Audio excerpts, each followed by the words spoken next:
Imagine this. You walk into McDonald's with your friends.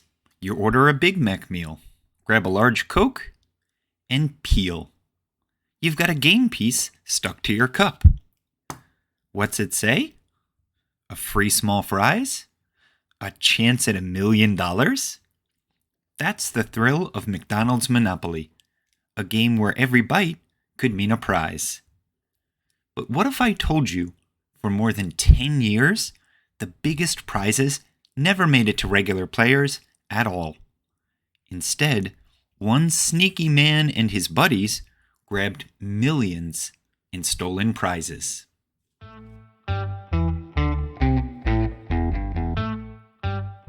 Welcome to Believe It or Not, the show where weird is real and the truth is stranger than fiction. I'm your host, Bryan, and today's story is about one of the wildest fast food scams ever. The McDonald's Monopoly scam. And here's something cool. McDonald's has actually announced that the Monopoly game is back again this year. So, while kids today are peeling off stickers hoping for free food, cars, or cash, let's look back at a time when the whole thing was secretly rigged.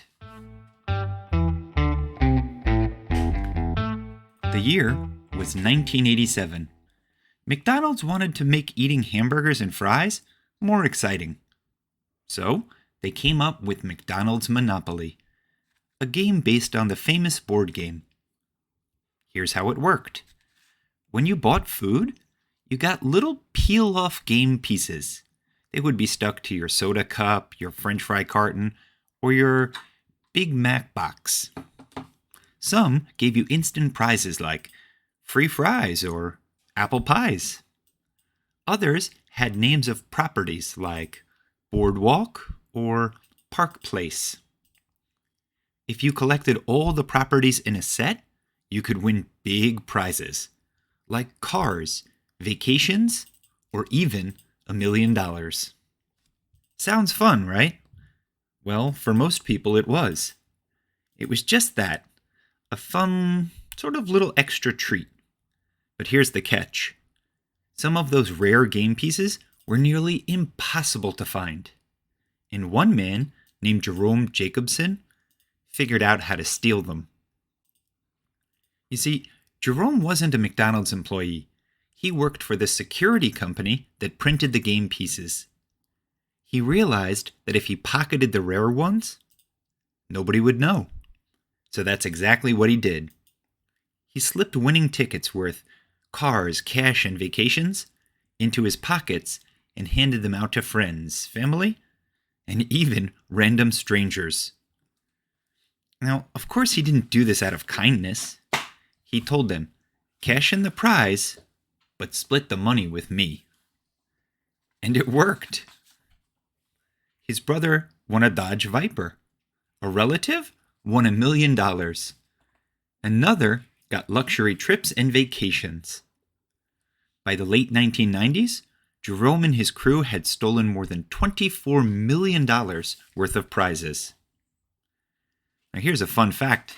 McDonald's kept advertising the game, and millions of kids and families kept peeling stickers, believing they had an honest shot at winning. But in reality, every big prize was already taken by Jerome's scam. Eventually, the FBI got suspicious. They noticed that too many winners were connected to each other. They launched an investigation called Operation Final Answer. And in 2001, they arrested Jerome and dozens of his accomplices. McDonald's was embarrassed, to say the least, but they didn't give up on the game. They fixed the system, and the Monopoly promotion came back, bigger, safer, and better than ever. Still exciting for millions of players worldwide.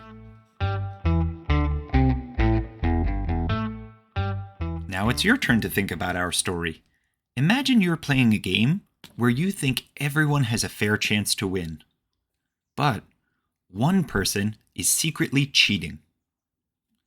how would that make you feel? If you won a big prize like $1 million, what's the first thing you'd buy? And finally, do you think Jerome was clever or just plain unfair? Here's the lesson from today's story. Games and contests are only fun when everyone has a fair shot. Winning isn't just about luck. It's about honesty, too. That's it for today's episode of Believe It or Not. Today we learned how one man rigged McDonald's most famous game, stole millions in prizes, and tricked families who thought they had a fair shot. On our next episode, we'll dive deep into the ocean to meet the world's oldest shark, a mysterious creature that's been alive for centuries, longer than the United States has existed. Until then, keep wondering, keep learning, and remember, sometimes the truth is weirder than fiction.